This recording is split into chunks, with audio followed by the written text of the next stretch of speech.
Muy buenas noches, mis estimados radioyentes y video seguidores. Muchas gracias por su compañía y esperamos que esta disertación que vamos a presentar en esta noche les avive y los despierte para que con más diligencia escuchen y cumplan con lo que creyeron, para que no se desvíen y no caigan en el error y sean apartados de la fe y vayan a ser confundidos del Señor en su venida. Estamos partiendo de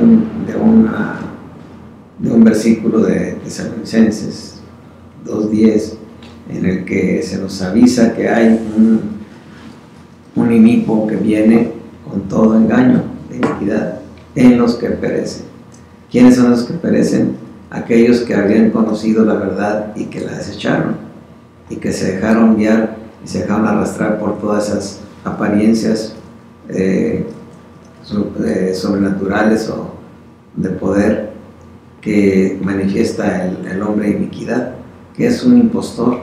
Por eso se le llama el anticristo, no se le llama nada más el inicuo, el hombre de perdición, se le llama el anticristo, que tiene lo contrario a Cristo, no se manifiesta lo contrario a Cristo, se parece a Cristo pero hace lo contrario que Cristo. Su obra es contraria al efecto que Cristo produce en la vida de los creyentes. Este inicuo va a generar lo contrario. En Cristo la persona viene a manifestarse de esa manera en la santidad, en la obediencia y la santificación de su vida. El inicuo y los que siguen al inicuo se manifiestan de una manera religiosa, piadosa, pero que niega la eficacia de la misma, es decir, no produce la santificación, no produce la limpieza de la vida, del corazón, y entonces pues es un engaño brutal. Y dice que Dios mismo les permite, porque Dios ve el corazón de las personas que con su boca le invocan, le alaban, pero con su corazón está lejos de ellos, está lejos de Dios. Y Dios ve eso, y dice que entonces cuando Él ve que rechazan el amor a la verdad, les envía espíritu de ropa que creen la mentira y perezcan con todos los que van a ser condenados, para que sean condenados con todos los que van a ser condenados. Y eso es precisamente la obra de iniquidad que el hombre de perdición, el anticristo, lleva a cabo. Y ese es un espíritu que entra en la vida de los seres humanos. Es como cuando, si usted analiza, por ejemplo, el ministerio del Señor Jesucristo, cómo Él recibe el Espíritu Santo. Dice que cuando fue bautizado, los cielos se abrieron y el Espíritu de Dios descendió sobre Él, así de una manera así como una paloma, suavemente. Mucha gente cree que era una paloma que venía volando, no, era el Espíritu de Dios, que no es una paloma. Dice que el Espíritu de Dios descendió como una paloma, como desciende una paloma. Y usted ve las palomas como descienden con suavidad. Muy hermosa el aterrizaje de una paloma. Así fue como dice la Escritura ahí, nos relata el bautismo del Señor, cómo los cielos se abren y baja el Espíritu de Dios sobre Cristo. Y de ese momento Cristo empieza a obrar todas esas maravillas, todos esos milagros que el Espíritu de Dios está haciendo en Él a través de Jesús. Es lo mismo con el anticristo. El anticristo también recibe el espíritu de iniquidad, el espíritu de Satanás, y él empieza a obrar todos esos milagros mentirosos. Dice que van a atraer la atención de la gente que no quiere y que se ha apartado y que ha rechazado el amor a la verdad, y que entonces dicen, bueno, pues este tipo viene haciendo lo mismo que hace el Espíritu de Dios, pero aquí no tenemos compromiso ni nos vemos obligados a santificarnos. Por el contrario, se nos dice que podemos honrar a Dios y creer en Dios y vivir una vida de pecado. Y se justifica, y la justifica el anticristo, el hijo de iniquidad, pues diciendo, es que Dios es amor. Dios no te va a condenar. Dios no es malo. No es cierto que Dios es iracundo y que va a mandar al infierno. No es cierto. Él es amor. Y entonces dice que Él ama al pecador. Fíjate que cómo es el engaño de iniquidad. Dios ama al pecador, pero aborrece el pecado. Pues el pecado y el pecador son lo mismo, porque el pecado no existe sin el pecador, y el pecador no existe sin el pecado. Entonces lo que Cristo hizo era que deshizo el pecado que había en la carne, ¿sí? Y Él se hizo pecado y tomó el pecado en su cuerpo y lo destruyó en el Calvario, en la cruz. Y entonces, pero el anticristo, ¿qué les dice? Y los falsos predicadores que están llenos del espíritu de iniquidad, que predican esa falsa doctrina del amor de Dios, que todo lo perdona y que todo se los va a perdonar y a quitar, no se los va a tomar en cuenta. Pero, le vuelvo a decir, es el espíritu de iniquidad que está operando en los que perecen, por cuanto no creyeron al amor y la verdad para ser salvos. Entonces, en esta noche yo quisiera que usted entendiera que hay una forma de permanecer firmes y permanecer bien cimentados en la santificación del Espíritu a través de la palabra de Dios. Eso es la lectura, eso es todo lo que necesitamos. No olvidar el mandamiento, no olvidar lo que hemos aprendido y no olvidarnos de quién lo hemos aprendido. No lo aprendimos de hombres, no lo aprendimos de religiones o religiosos, lo aprendimos de Dios, de su Espíritu, de su libro, su palabra, que es Espíritu y es vida. Esa palabra nos ha llegado y ha sobrevivido y ha permanecido a través de los siglos y nos ha llegado a nuestras vidas. Y hoy en esta noche, si usted no lo conoce y no lo ha recibido, o usted dice no le ha llegado, usted está aquí con ese propósito de recibirlo. Dios lo ha acercado a este momento para que usted sepa que ahí en ese libro, en la Biblia, usted va a encontrar el poder de Dios para la salvación, para usted, para su casa, para sus descendientes. Que lo único que usted requiere hacer es permanecer firme en lo que ha creído, en recibir y cumplir. La firmeza de la fe está en el cumplimiento del mandamiento, porque si alguno dice que lo conoce o que ama a Dios y no guarda sus mandamientos, nos dice la Escritura, dice el apóstol, el tal es mentiroso, la verdad no está en él. Entonces, esas son las personas que fingen y que quieren sacar un beneficio, no quieren ir al infierno. Cuando les dicen o les hacen saber que la paga del pecado es muerte y que el infierno está reservado para los injustos, para los hombres pecadores, ellos entonces no quieren ir al infierno y quieren estar en el cielo, pero no quieren cumplir con la palabra. Entonces ahí es cuando el espíritu de error, el espíritu del inicuo, del hombre de perdición, opera en esas personas. Les hace creer, pues tú estás bien, porque mira, Dios te hizo un milagro, y Dios te toca y te bendice y te hace brincar y te hace llorar y te hace un montón de cosas, ¿sí? ¿Qué quiere decir? Que Dios te ama, y así como te ama, no te va a condenar, porque si Él no te quisiera y te quisiera mandar al infierno, no va a venir a darte un milagro, no va a venir a estar contigo, a hacerte sentir bien, feliz y contento.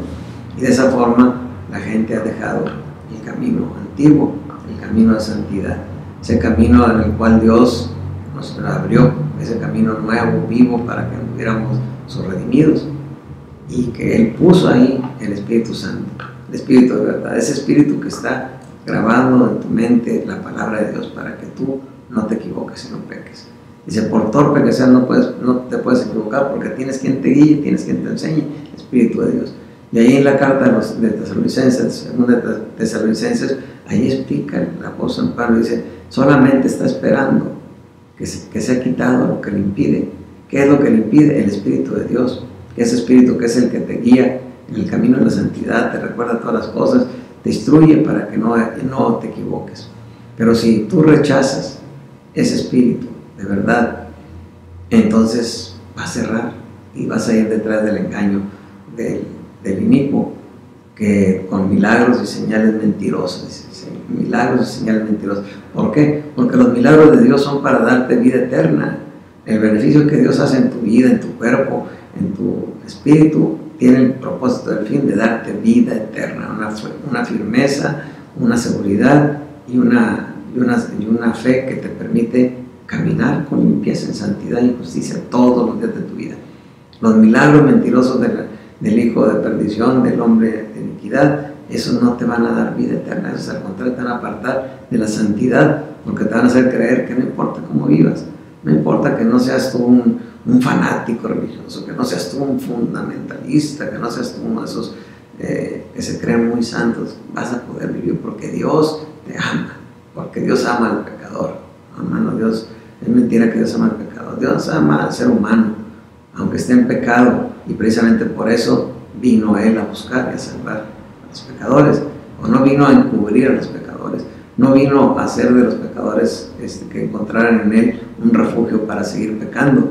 Él vino a deshacer esa esclavitud, Él vino a deshacer esa condenación, Él vino a deshacer todas esas malas costumbres. Por eso el apóstol San Pablo nos explica y nos dice: todo el que está en el Señor Jesucristo, nueva criatura es. Las cosas viejas, todas las formas pecaminosas de vida que tenías, costumbres malas, dejan de ser. Y tú vienes a ser una nueva criatura, creado conforme al que te redimió, a Cristo Jesús.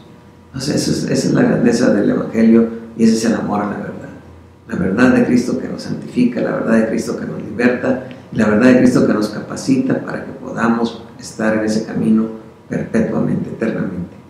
Por eso dice: el bien y la misericordia me seguirán todos los días de mi vida, y en la casa de Jehová habitaré por largos días. ¿Por qué? Porque Jehová es mi pastor, nada me faltará. Entonces, hermano, la palabra de Dios es la que va a dar esa vida, es la que va a dar esa firmeza, es la que va a dar ese conocimiento para que nada ni nadie te pueda apartar del amor que es en Cristo Jesús. El amor a la verdad es el amor a la palabra de Dios, al mandamiento de Dios. Y el amor se cumple ¿cómo? Siendo fiel al que nos llama. ¿No? Yo siempre he comentado como un detalle característico de los políticos hipócritas. Les digo, siempre salen con que tienen su segundo frente. Son casados y tienen su familia y hablan, y que el hogar y la familia, mis hijos y mi esposa, y salen ahí en los comerciales dando felicidad. Oh, esta Navidad, yo aquí mi familia les decíamos, puro cuento. El tipo tiene amantes por todos lados, se revuelcan los burdeles con las prostitutas, y luego se presentan como que son muy honestos, muy hombres gente leal. Sin embargo, al rato explota todo y sale afuera. Y yo les digo a la gente, a las personas con las que converso y comentamos todo este tipo de dificultades y flaquezas humanas, les digo: mira, si un hombre no le puede ser fiel a la mujer, ¿a quién le va a ser fiel? La mujer dice que la ama y que es su mujer, y celosísimo, que nadie se la toque, y que va. Pero la traiciona. Y yo le pregunto, le digo a las personas con las que platico, a los amigos, digo: ¿tú crees que una persona que no es fiel ni siquiera a su mujer te va a ser fiel a ti? ¿Te va a tener respeto a ti? Si no respeta a su mujer, no respeta su voto, no respeta su palabra, no respeta su compromiso que hizo con esa mujer, va a respetar el compromiso que hace contigo, con el pueblo.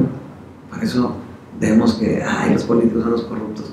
No solamente los políticos, todos aquellos seres que no tienen el temor de Dios, que no conocen a Dios, o que han despreciado el amor a la verdad, y entonces viven de una manera deshonesta. Como dice, se convierten en hombres inicuos, en hombres malos, engañadores.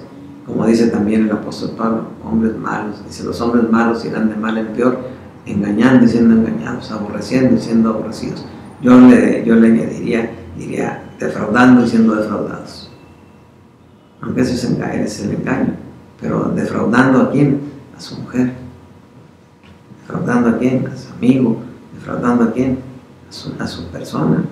Entonces, eso es lo que es el efecto del evangelio del inicuo, ese evangelio de iniquidad que va a arrastrar a muchos porque hace señales que asombran a la gente ignorante.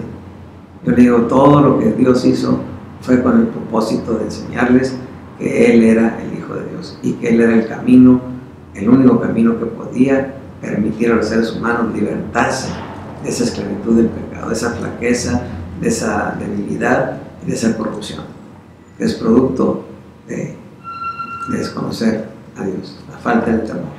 Dice: mira que es triste y amargo haber faltado en ti el temor a Dios.